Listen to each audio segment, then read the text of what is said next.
ఇంటింటికి rice distribution కోసం ప్రభుత్వం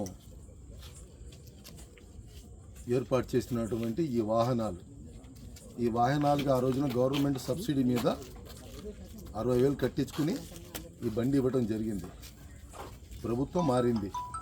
ప్రభుత్వం మారిన తర్వాత కొత్తగా వచ్చినటువంటి ప్రభుత్వం ఈ యొక్క పథకానికి ఈ బళ్ళ ద్వారాగా రైస్ డిస్ట్రిబ్యూషన్ చేయటం అనేటువంటిది ఆగిపోయిన తర్వాత ప్రభుత్వం దాని మీద ఒక జీవో ఇచ్చి ఆ జీవో ప్రకారంగా ఎవరైతే ఆ రోజు బండి తీసుకున్నారో ఆ బళ్ళు ఎవరైతే ఉన్నారో అది మీరు తీసుకోమని చెప్పేసి ప్రభుత్వమే ఆల్రెడీ ఒక జీవో కూడా దాని మీద ఉంది. జీవో కూడా మా దగ్గర ఉంది. ఈ బండి సీ బుక్ కానివ్వండి, బండికి సంబంధించినటువంటి రిజిస్ట్రేషన్ కానివ్వండి, అన్నీ కూడా ఇతని పేరు మీదే ఉన్నాయి.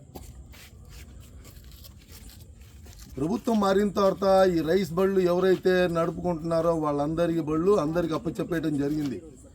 ఒక్క 27వ డివిజన్లో మాత్రమే ఈ బండిని వీళ్ళకి హ్యాండ్ ఓవర్ చేయకుండా కంప్లీట్ బండి ఎస్కేప్ అయిపోయింది. ఏమైపోయిందో తెలియదు, మాయమైపోయింది బండి. దీని గురించి ఇనుగుదురుపేట స్టేషన్ ఇన్స్పెక్టర్ గారికి, సబ్ ఇన్స్పెక్టర్ గారికి, సిఏ గారికి అందరికి కూడా మేము కంప్లైంట్లు ఇవ్వడం జరిగింది. నేనే వెళ్ళి కంప్లైంట్ కూడా ఇవ్వడం జరిగింది. వాళ్ళు ఎందువల్ల వాళ్ళకి ఏ ఒత్తిళ్ళు వచ్చినో తెలియదు, కానీ దాని మీద సరైనటువంటి ఎంక్వైరీ జరగలేదండి. అతను ఏదో కష్టపడి బతికేటువంటి వాడు, రెండో ఆధారం ఏమీ లేదు, ప్రభుత్వం నుంచి ఆగిపోయింది, వచ్చేటువంటి ఆదాయం లేక నానా రకాలైనటువంటి ఇబ్బందులు పడుతుంటే మళ్ళీ వచ్చినటువంటి బండి ఏదైనా అతను దాన్ని మార్చుకుని వేరే విధంగా యూజ్ చేసుకుందాం అనుకుని ఆ కుటుంబం నడిచేది దాని మీద. అటువంటి వాళ్ళ కుటుంబం మీద ఈ యొక్క భారం పడిపోయింది. మళ్ళీ ఇటువంటి పరిస్థితుల్లో ఈ బండి కోసం అని చెప్పి గత ఒక 7-8 నెలల నుంచి అతను తిరగని చోటు లేదు, బతకని ప్లేస్ లేదు.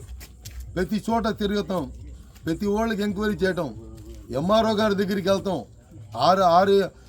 విఆర్ఓ గారి దగ్గరికి వెళ్తాం, ఆర్ఎల్ దగ్గరికి వెళ్తాం. ఎందుకంటే సివిల్ సప్లై ద్వారాగా వీళ్ళకి వచ్చినటువంటి బండి ఇది. స్టేషన్లో కంప్లైంట్ పెడితే ఏమన్నారంటే ఎంఆర్ఓ గారిని ఆర్ఏని కనుక్కోండి, మీరు వెళ్ళి ఇది సివిల్ సప్లైకి సంబంధించింది అన్నట్టుగా మాట్లాడి వాళ్ళు దానిని సైడ్ చేసేసారు. ఆ తర్వాత మేము మళ్ళీ ఎంఆర్ఓ గారికి వెళ్ళి కలిస్తే ఎంఆర్ఓ గారు చెప్పారు ఈ విధంగా ఉందని చెప్పారు వీళ్ళు. దాని మీదే మనం చూస్తున్నాం, కనుక్కుంటానే ఉన్నాం. ఇంకా ఏ విధంగా దీనిని మనం తీసుకురావాలా అనేటి విధంగా ఎవరైతే లోగడ బండి ఉండేదో వాళ్ళ దగ్గర ఉందా, అసలు బండి ఎవరి దగ్గర ఉన్నది అనేది మాకు ఎటువంటి వివరాలు కూడా బయటికి రాకుండా దానిని ఇది చేసేయడం జరిగింది. చెప్పండి, మీకు ఏ విధమైన న్యాయం చేయాలంటారు? మాకు ఒక్కటి సార్, అతను కష్టార్జితంతో ప్రభుత్వం ఇచ్చినటువంటి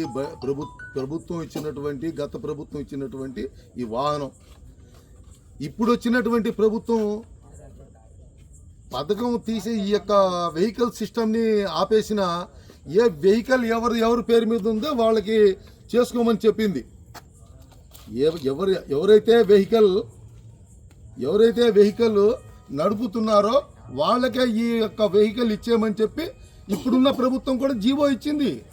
రాష్ట్రం మొత్తంలో ఉన్నటువంటి అన్ని జిల్లాల్లో కూడా ఎవరైతే గతంలో రైస్ బండి నడిపారో వాళ్ళందరూ కూడా ఈ ఎవరి బండ్లు వాళ్ళు తీసుకున్నారు.